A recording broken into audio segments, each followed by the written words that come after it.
अथ पञ्चदशोऽध्यायः। श्रीभगवानुवाच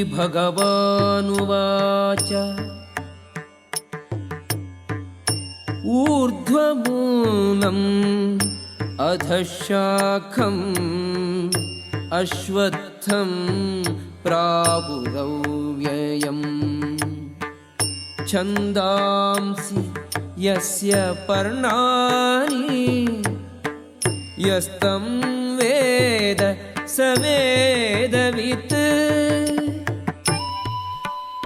The Supreme Personality of Godhead said, "It is said that there is an imperishable banyan tree that has its roots upward and its branches down, and whose leaves are the Vedic hymns. One who knows this tree is the knower of the Vedas."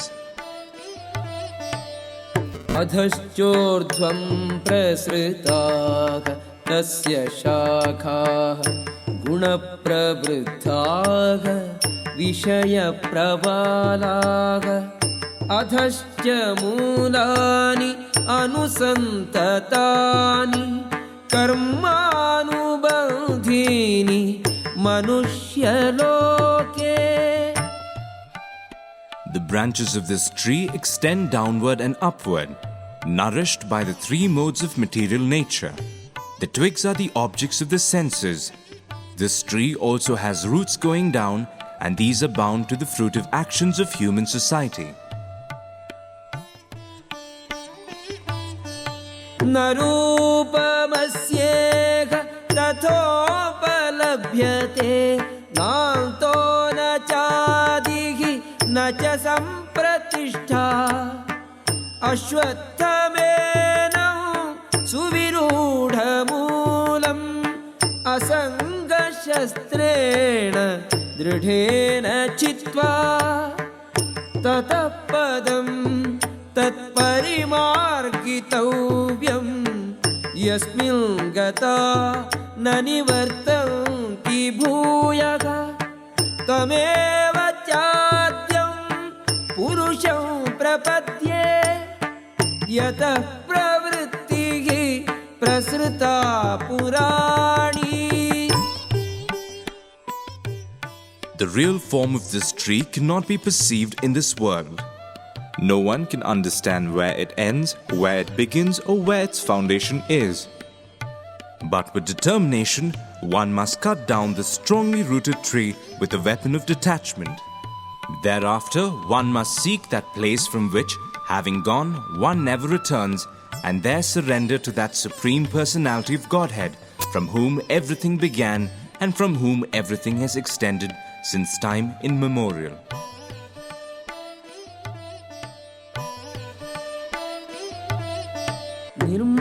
निर्मानमोह जितसङ्गदोषा अध्यात्मनित्या विनिवृत्तकामाः द्वन्द्वैर्विमुक्ताः सुखदुःखसंज्ञैः गच्छन्त्यमूढाः पदमव्ययं तत्. Those who are free from false prestige, illusion and false association, who understand the eternal, who are done with material lust, who are freed from the dualities of happiness and distress, and who, unbewildered, know how to surrender unto the Supreme Person, attain to that eternal kingdom. न तद्भासयते सूर्यो न शशाङ्को न पावकः यद्गत्वा न निवर्तन्ते तद्धाम परमं मम. That supreme abode of mine is not illumined by the sun or moon, nor by fire or electricity. Those who reach it never return to this material world.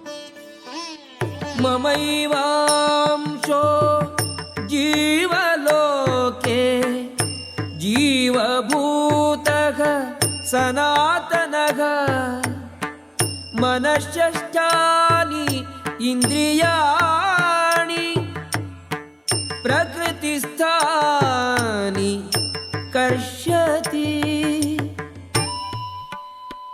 The living entities in this conditioned world are my eternal fragmental parts. Due to conditioned life, they are struggling very hard with the six senses, which include the mind. शरीरं यदवाप्नोति यच्चाप्युत्क्रामतीश्वरः गृहीत्वैतानि संयाति वायुः गन्धानि वाशयात्. The living entity in the material world carries his different conceptions of life from one body to another, as the air carries aromas. Thus, he takes one kind of body and again quits it to take another. श्रोत्रं चक्षुः स्पर्शनं च रसनं घ्राणमेव च अधिष्ठाय मनश्चायं विषयान् उपसेवते.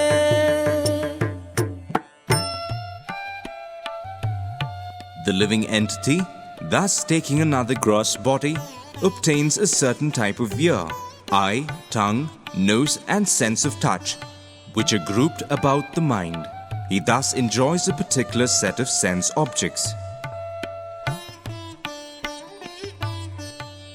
उत्क्रामन्तं स्थितं वापि भुञ्जानं वा गुणान्वितं विमूढा नानुपश्यन्ति पश्यन्ति ज्ञानचक्षुषः. The foolish cannot understand how a living entity can quit his body, nor can they understand what sort of body he enjoys under the spell of the modes of nature. But one whose eyes are trained in knowledge can see all this.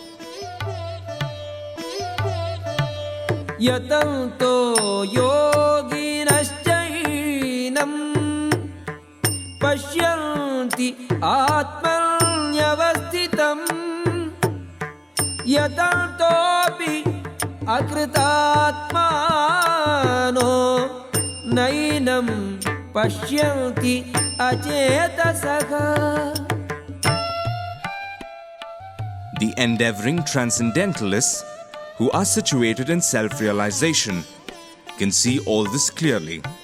But those whose minds are not developed and who are not situated in self-realization cannot see what is taking place, though they may try. यदादित्यगतं तेजो जगद्भासयते अखिलं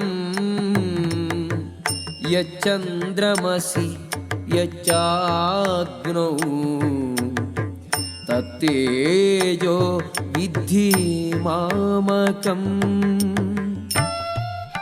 The splendor of the sun, which dissipates the darkness of this whole world, comes from me, and the splendor of the moon and the splendor of fire are also from me.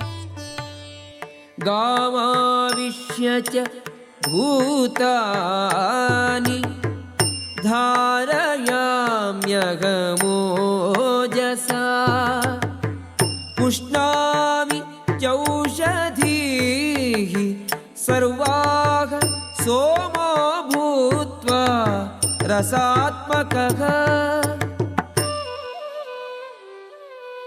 I enter into each planet, and by my energy they stay in orbit. I become the moon and thereby supply the juice of life to all vegetables. अहं वैश्वानरो भूत्वा प्राणिनां देहमाश्रितः प्राणापानसमायुक्तः पचाम्यन्नं चतुर्विधम्. I am the fire of digestion in the bodies of all living entities, and I join with the air of life, outgoing and incoming, to digest the four kinds of foodstuff. सर्वस्य चाहं हृदि सन्निविष्टो मत्तः स्मृतिर्ज्ञानमपोहनं च वेदैश्च सर्वैः अहमेव वेद्यो वेदान्तकृत् वेदविदेव चाहम्. I am seated in everyone's heart, and from me come remembrance, knowledge, and forgetfulness. By all the Vedas, I am to be known. Indeed, I am the compiler of Vedanta, and I am the knower of the Vedas.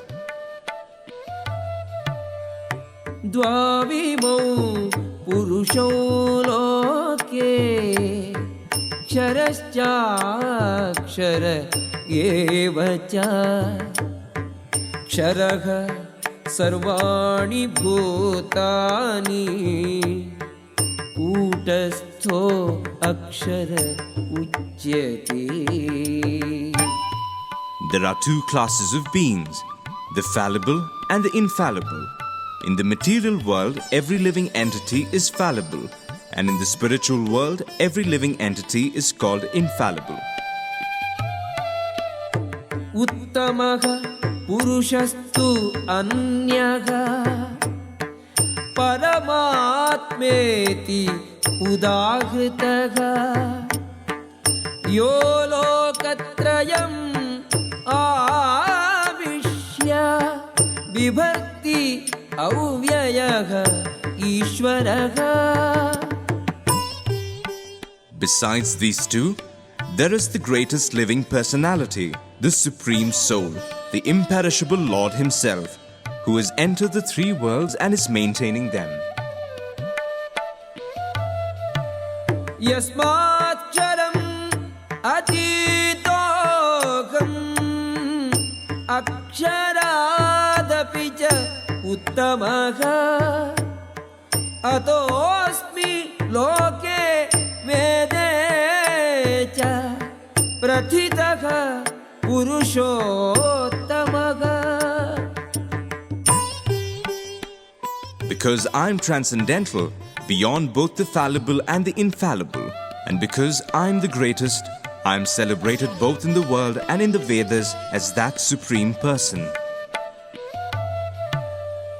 यो मामेवम् असम्मूढो जानाति पुरुषोत्तमम् स सर्ववित् भजति माम् सर्वभावेन भारत.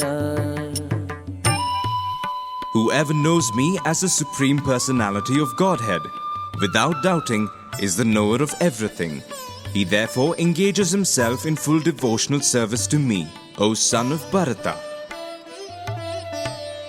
इति गुह्यतमं शास्त्रम् इदम् उक्तं मया नघ